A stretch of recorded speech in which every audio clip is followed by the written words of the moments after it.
Assalamualaikum warahmatullahi wabarakatuh. Apa kabar pemirsa Selebis TV? Senang rasanya saya Devi Febrian bisa kembali menjumpai Anda dalam program obrolan Karidos. Dan pemirsa kita ketahui sosok pemerintah adalah sosok memang pemimpin untuk rakyat. Tetapi kalau kita lihat belakangan ini dengan adanya undang-undang Omnibus Law yang disahkan, ini tentunya banyak menuai sorotan. Kenapa? Karena banyaknya poin-poin yang melemahkan para pekerja maupun rakyat menengah ke bawah seperti para buruh dan lain sebagainya. Dan hal itu akan kita bahas bersama dengan Bapak Fajlur Rahman Jurdi selaku pengamat hukum Universitas Hasanuddin. Assalamualaikum warahmatullahi wabarakatuh, Pak. Waalaikumsalam warahmatullahi wabarakatuh, Bung. Gimana kabarnya nih, Pak Fajlur Rahman? Alhamdulillahirobbilalamin, sehat. Sehat, gak kena macet kan, Pak, ya di luar sana? Iya, makanya ini kelebihannya karena ini banyak sekali mengadakan aksi di luar sana. Oke. Iya, dan selanjutnya saya ingin menyapa ada Saudara Andis Saputra Jaya, ini mahasiswa Universitas Islam Negeri Al-Ulum Makassar. Assalamualaikum, Andis. Waalaikumsalam, Kak. Siap. Gimana nih kabarnya, Andis? Alhamdulillah baik, Kak. Ya, untuk mahasiswa ini saya lihat banyak juga yang bergerak ya, ini melakukan aksi di luar sana. Iya, betul, Kak. Iya. Baik, hampir semua kampus kayaknya, Kak. Hampir semua kampus. Baik, saya pertama ke Bapak Fajlur Rahman Jurdi selaku pengamat hukum UNHAS. Pak Fajlur Rahman, ini kalau dilihat undang-undang yang diterapkan oleh DPR yang disahkan langsung, ini banyak menuai sorotan karena beberapa poin yang memang ini melemahkan para tenaga pekerja kita, tenaga pekerja lokal asli Indonesia. Justru TKA ini yang dilihat di dalam undang-undang ini justru lebih dipermudah. Ini seperti apa ini kalau menurut Pak Fajlur Rahman sendiri? Silahkan. Ya, mari. Assalamualaikum warahmatullahi wabarakatuh. Selamat sore, Bapak Ibu sekalian. Terima kasih saya sudah diundang untuk Zoom ini, live Zoom ya. Saya ingin lihat secara umum dulu, karena ini isunya sebenarnya bukan soal sektoral, tapi ini soal yang sangat besar karena dia berefek ke dulu di rencana awal itu kan 79 undang-undang organik yang akan terdampak akibat satu undang-undang ini, kemudian meningkat sebenarnya jadi menjadi 80 sekian, lalu turun lagi jadi naik turun karena negosiasi politik. Semula kan undang-undang cipta lapangan kerja disingkat cilaka, jadi karena mereka tidak suka disingkat cilaka, karena memang pasti cilaka, memang cilaka buruh, cilaka semua, sehingga mereka kemudian mengubah akronimnya menjadi Cipta Kerja, jadi menjadi Ciptaker gitu ya, atau Cika. Mereka tidak mau disingkat cilaka. Dari 700 sekian pasal itu kan menjadi 174 pasal di naskah yang diajukan untuk kedua ketika diubah dari cilaka menjadi Ciptaker. Tetapi kita tetap menyebut istilah cilaka sebenarnya karena memang rencana dasarnya itu cilaka, hanya gara-gara masyarakat sipil dan akademisi menyerang, mereka kemudian mengubah dari cilaka menjadi cika atau ciptaker itu. Bapak Ibu sekalian, kan ada 11 klaster isu yang diajukan sebenarnya dulu, ya isu perizinan usaha yang disederhanakan, lalu investasi, syarat investasi yang kemudian dipermudah, isu ketenaga kerjaan, ini kan yang porsinya besar diperhatikan sebenarnya. Betul. Lalu kemudian isu kemudahan pemberdayaan pelindungan UMKM, lalu kemudahan berusaha, dukungan riset dan inovasi masih dipertahankan, kemudian administrasi pemerintahan, pengenaan sanksi, banyak sekali yang semula dari sanksi pidana itu di undang-undang organik kemudian menjadi sanksi administrasi di undang-undang ini. Lalu soal pengadaan lahan, ini berbahaya juga ini sebenarnya, investasi dan proyek pemerintah juga dipersoalkan, lalu pembentukan kawasan ekonomi. 11 itu yang menjadi catatan penting dari RUU ini ketika pertama kali diajukan ke DPR. Ini kan hanya dari pidato presiden ketika dilantik pada Oktober itu, 10 halaman pidato presiden itu, di halaman 6-nya dia bilang begini, saya ingat betul, karena saya menulis pertama di Tribun saat itu, menanggapi, saya menulis malah Omnibus Law, Undang-Undang Dracula, judulnya itu di tulisan saya di Tribun, karena pidato presiden di halaman 6 itu mengatakan begini, nanti akan ada 2 rancangan undang-undang yang akan kami siapkan disebut Omnibus Law. 2 rancangan undang-undang ini akan menghapus puluhan undang-undang. Teksnya begitu. Teksnya akan menghapus puluhan undang-undang. dan puluhan undang-undang ini bukan puluhan undang-undang ternyata. Saya optimis dulu puluhan undang-undang, tapi ternyata puluhan norma tertentu di undang-undang itu yang dicabut, tarik keluar. Ini pelanggaran terhadap ketentuan Undang-Undang Nomor 12 Tahun 2011, junto Undang-Undang 15 Tahun 2019 tentang pembentukan peraturan perundang-undangan. Semua dia langgar. Tidak ada patokan apapun yang dia jadikan rujukan di dalam pembentukan undang-undang ini. Karena dia cabut pasal-pasal organik. Teman-teman sekalian, kita tahu kan, rapat DPR itu berjalan maraton. Hanya 6 bulan kalau nggak salah ini. Hanya sekitar 6 bulan. Sekitar 64 kali rapat dan ada 6 kali di tim mus dan tim sin. Dan mereka rapat sampai tengah malam. Mereka tidak ada hari libur. Mereka tidak turun reses. Dan ini seperti mereka seperti diburu setan di dalam hutan. Dan itu mereka lari ketakutan. Sehingga mereka seolah-olah memburu sesuatu. Ini mengerikan juga memang. Nah, akhirnya yang jadi dari 174 pasal yang Ciptaker itu ya, jadi 115 bab dan 174 pasal itu, lalu yang disahkan sekarang itu menjadi 185 pasal, tetap 15 bab. Artinya ada pasal-pasal yang kan sebelum tetapkan kan saya pernah bikin konten YouTube. Dia masih masukkan klaster pendidikan. Itu kalau dibaca klaster pendidikannya, hancur sistem pendidikan kita. Tapi akhirnya karena mungkin perlawanan dari kalangan akademisi, mungkin masih ada sedikit hati nuraninya sehingga tidak merusak bangsa ini di institusi pendidikan, maka mereka kasih keluar klaster pendidikan. Pihak buruh juga sebenarnya meminta dikasih keluar klaster ketenagakerjaan, tetapi karena ini kepentingan investasi, jadi ada hubungannya dengan buruh, maka mereka tidak mau kasih keluar klaster ketenagakerjaan itu. Jadi mereka pertahankan karena klaster pendidikan ini mungkin mereka masih adalah sedikit mungkin hatinya meskipun seperti batu sebagian, sehingga dikasih keluar klaster pendidikannya. Teman-teman sekalian, kan ada kalau kita lihat itu DIM-nya itu saking tebalnya itu 7.190 DIM, daftar inventarisasi masalah. Jadi kalau di dalam pembahasan undang-undang itu ada memang daftar inventarisasi masalah. Kalau RUU itu dari pemerintah dibikinkan oleh DPR DIM-nya, kalau RUU itu dari DPR maka pemerintah yang bikin DIM-nya. Ini yang akan dibahas. Jadi ada 1.700 lebih daftar inventarisasi masalah yang diatur yang dibahas oleh mereka, dan itu hanya selesai dalam 6 bulan. Teman-teman sekalian, di luar isu buruh ini kan memang isu besar. Ya udahlah, dulu mereka juga mendukung pemerintahan kok ketika mendukung presiden terpilih ini kok. Jadi itu mungkin bagian dari karma juga. Tapi kita juga apresiasi bahwa teman-teman buruh ini bertahan dengan klaster yang mereka ini. Artinya teman-teman buruh ini menurut saya penting untuk didukung terus-menerus karena begini. Alumni universitas akan menjadi buruh nanti suatu hari. Dan kalau mereka tidak diamankan di titik ini, akan menjadi buruh outsourcing seumur hidupnya, dan itu berbahaya sekali. Karena itulah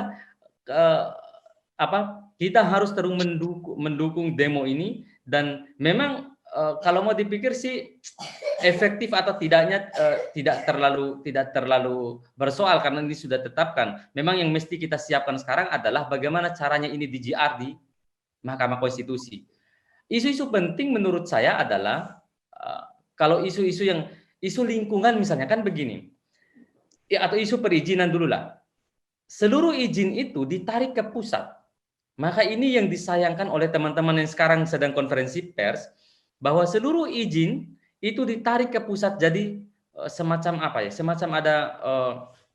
ada upaya untuk mengendalikan persoalan investasi, persoalan pengelolaan hutan, persoalan izin usaha, itu ditarik semua ke pusat. Daerah itu tidak dapat gitu ya. Sehingga ini yang dipersoalkan. Yang ada aroma otoritarianisme yang terkandung di dalam undang-undang ini, dan tentu saja aroma ini harus kita lawan. Dan kalau ini kita biarkan despotisme lunak dalam kekuasaan itu bekerja serius, dan pemerintah daerah dikebirilah kewenangannya di dalam RUU ini, karena seluruh konten izin di undang-undang organik dia tarik ke undang-undang ini, dan penarikannya adalah penarikan ke pusat. Itu masalahnya. Penarikannya semuanya di pusat. Itu konten yang dipersoalkan. Konten lain misalnya soal isu lingkungan, itu di pasal 22 itu dijelaskan misalnya, itu kan dia mau undang-undang organik yang undang-undang 32 tahun 2009. Nah, kemudian di di pasal 26 Undang-Undang 32 itu menyatakan bahwa penyusunan dokumen analisis dampak lingkungan atau AMDAL yang sekarang ini itu kan dilakukan dengan melibatkan masyarakat yang dengan berdasarkan sistem informasi, ada transparansi informasi, kira-kira begitu. Nah, masyarakat yang terkena dampak juga di undang-undang itu dan atau pemerhati lingkungan itu boleh mengajukan atau dapat mengajukan keberatan terhadap dokumen AMDAL yang diajukan. Nah, dan ini membuka memang partisipasi masyarakat untuk menilai AMDAL karena dia terdampak ya. Lalu kemudian oleh undang-undang ini diubah, undang-undang Ciptaker ini diubah, Silaka ini diubah ketentuan mengenai masyarakat dapat mengajukan keberatan itu gugatan di Undang-Undang 32 2009 itu dihapus di dalam undang-undang ini karena kan dia memang menghapus undang-undang organik. Nah, ketentuan lain juga yang diatur itu adalah soal komisi penilai AMDAL. Iya. Misalnya kalau di Undang-Undang 32 itu kan dibentuk oleh menteri, gubernur dan seterusnya, wali kota. Nah, di dalam undang-undang ini, Undang-Undang Cilaka, komisi penilai AMDAL itu tidak ada, ditiadakan oleh mereka dan diganti dengan tim baru. Iya. Tim baru itu terdiri atas pemerintah daerah dan ahli, ada ahli begitu ya. Ini ada tim yang mereka secara internal inilah ahli kan sekarang kalau tinggi juga pembayarannya kadang-kadang berubah pandangannya. Kecuali masyarakat sipil itu tadi menurut saya itu penting kekuatan-kekuatan misalnya organisasi masyarakat sipil ini yang harus dilibatkan sebenarnya. Teman-teman sekalian, lalu di Undang-Undang Ciptaker juga ini menghapus atau Undang-Undang Cilaka ini menghapus ketentuan setiap orang dapat mengajukan gugatan PT UN apabila perusahaan atau pejabat tun menerbitkan izin lingkungan tanpa disertai AMDAL. Dihapus itu. Jadi padahal sebelumnya itu izin itu kan katun, basiking. Katun, keputusan tata usaha negara yang seharusnya dapat digugat di pengadilan tun. Bayangkan ini ada imunitas kekuasaan, ada imunitas basiking kekuasaan yang mereka lindungi. Sama dengan misalnya imunitas kekuasaan terhadap Undang-Undang Nomor 2 Tahun 2020 tentang penanganan corona di pasal 27B dan C. Itu juga mengatur bahwa penanganan corona apabila ada kerugian negara dan seterusnya tidak dapat dipidana, tidak dapat diajukan gugatan perdata, juga tidak dapat digugat PT UN. Imunitas kekuasaan dan ini adalah aroma otoritarian. Ini yang kita tolak sebenarnya teman-teman sekalian, yang mesti kita perbaiki. Nah, ini klaster-klaster ini yang dipersoalkan. Di klaster ketenaga kerjaan misalnya, kan yang ditolak oleh teman-teman buruh itu adalah misalnya UMK bersyarat dan UMK sektoral. Nah, itu kan dihapus di undang-undang ini. Nah, mereka menolak ini karena penetapan UMK yang bersyarat dengan UMK sektoral itu tidak dimasukkan lagi di dalam undang-undang ini. Lalu yang lain adalah buruh ini, teman-teman tenaga kerja organisasi buruh itu menolak pengurangan nilai pesangon yang terkena dari ini kan lagi viral ya, yang dari 32 bulan upahnya menjadi 25 bulan. Nah, dan ini masalahnya 6 bulannya dibayar oleh BPJS Ketenagakerjaan. Dari mana BPJS Ketenagakerjaan ini dapat uang kira-kira? Hanya 9 bulan yang akan dibayar oleh pengusaha. Maksud kita adalah ini cara memang memanipulasi lah kira-kira begitu. Nah juga yang soal outsourcing yang dipersoalkan yang di demo oleh teman-teman buruh ini misalnya. Soal outsourcing ini kan dianggap ini adalah soal bisa bekerja outsourcing seumur hidup. Jadi tidak ada batas pekerjaan yang boleh di outsourcing yang sebelumnya hanya beberapa jenis pekerjaan kalau tidak salah. Kalau tidak salah itu hanya 5 atau berapa jenis pekerjaan yang boleh di outsourcing. Sekarang semua pekerjaan bisa di outsourcing. Nah, ini yang dipersoalkan ya oleh banyak teman-teman buruh. Teman-teman sekalian, lalu yang lain misalnya hak cuti ini juga yang dipersoalkan teman-teman buruh. Hak cuti itu yang hilang. Hak upah cuti itu hilang dan cuti haid dan cuti melahirkan bagi pekerja perempuan itu juga jadi soal di upahnya. Iya. Apakah mereka masih terima upah atau tidak? Nah, ini hal-hal yang saya kira penting. Artinya masih banyak hal. Kalau dibahas semua 11 klaster ini, teman-teman sekalian, tentu ini akan panjang ceritanya dan kita harus mendukung. Pertama, memang tidak boleh buruh toh yang berdemo. Tidak bisa. Betul. Karena buruh ini hanya mengambil satu klaster dari undang-undang yang sudah disahkan.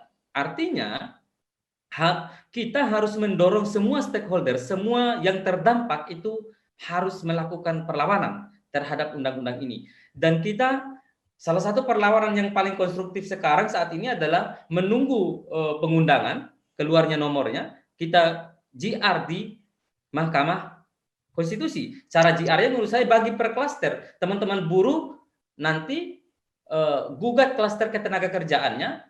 Teman-teman misalnya ada pemerintah daerah yang merasa izinnya karena ditarik semua ke pusat, nanti gugat klaster izinnya, lalu teman-teman yang lain misalnya mengambil peran masing-masing. Ini tentu adalah pekerjaan besar karena kita menghadapi oligarki yang begitu kuat. Oligarki seperti saya sebut itu seperti ada yang kabur dari neraka yang terburu-buru menyelamatkan diri. Dan mereka ini bekerja secara serius untuk menghancurkan sistem demokrasi, menghancurkan sistem hukum kita, dan ini adalah merupakan standar minimal dari otoritarianisme karena ini betul-betul. Bayangkan teman-teman buruh sudah merencanakan demo dari tanggal 6 sampai tanggal 8, sudah siap menginap di DPR. Mereka kasih maju penetapannya tanggal 5. Gila nggak? Tengah malam lagi. Biasa menurut saya. Thank you Bung Febrian. Baik, terima kasih Bapak Fajrul Rahman.